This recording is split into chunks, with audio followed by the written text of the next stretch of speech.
Human authenticity on our planet gets obscured by technology, industry, and most every other human endeavor on one level or another. Authentic human nature, as it exists on planet Earth, is most denoted in activity by hunting and gathering and farming.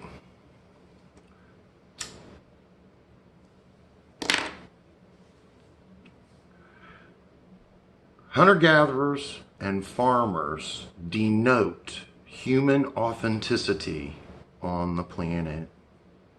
This means all the first order living and thinking we do with respect to procreation, the miracle of a woman to be able to conceive, carry a child to term and have that baby, and the idea of human sexuality as a priority or a primordial mark in our nature. Only a few animals have sex for pleasure on Earth: dolphins, porpoises, and humans. Thank God I'm a Pisces. Nonetheless, human authenticity gets obscured by the technology, by our creations. It also gets bolstered and helped by medicine and science and math. These things can be negative. Most of the time they're positive.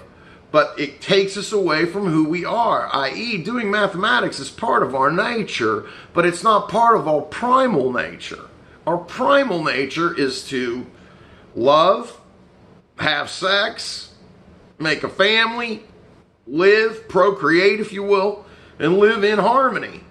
Sort of like the Garden of Eden before Eve ate the avocado. Or was it an apple? You tell me.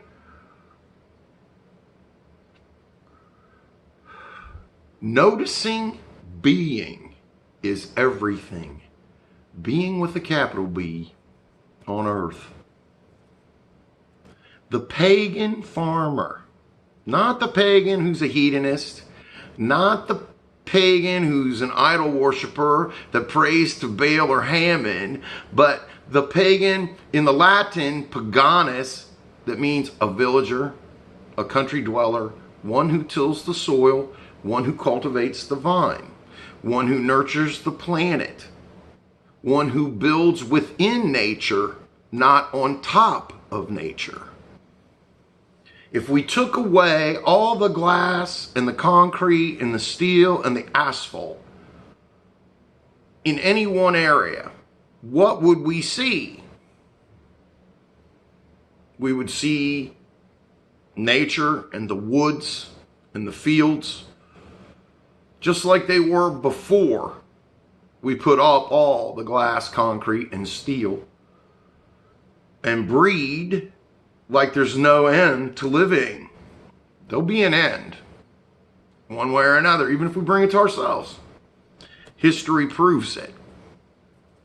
So what happens? Well, we exist primarily as pagans on Earth, as farmers, as hunter-gatherers. Sexuality is a big deal, obviously. You know, Victoria has a huge secret about this.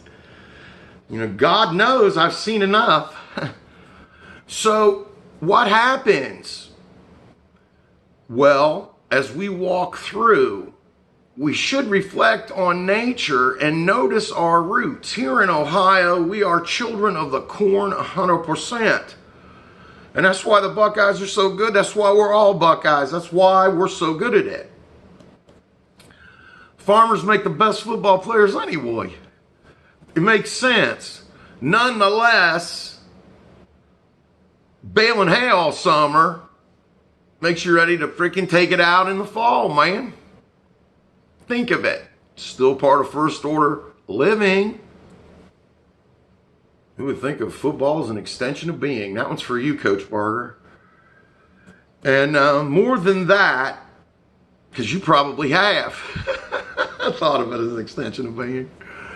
Oh, but nonetheless, our goal would be to recognize from where we came through time before we implemented so many programs and things that changed our being.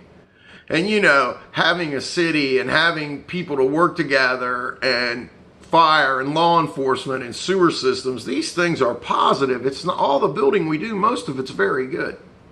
Very well done. But we always have to look back. And I think now people are starting to look back. And if you want to think about it, just, you know, walk out into the cornfield today. And it's a good time to walk the cornfield. And you'll see. It takes time away from the system, either by yourself or with those you care about in the woods, to bring it back. We all know it. We all do it. This is bonfire season.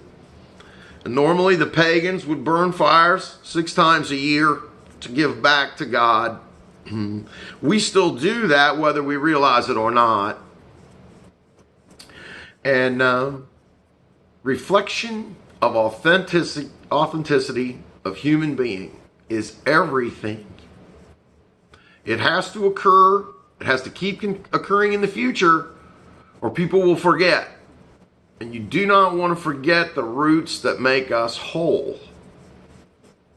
And those are the ones that count, and the ones that have to be cultivated so there's growth. Y'all take care. Have a good day. Peace out.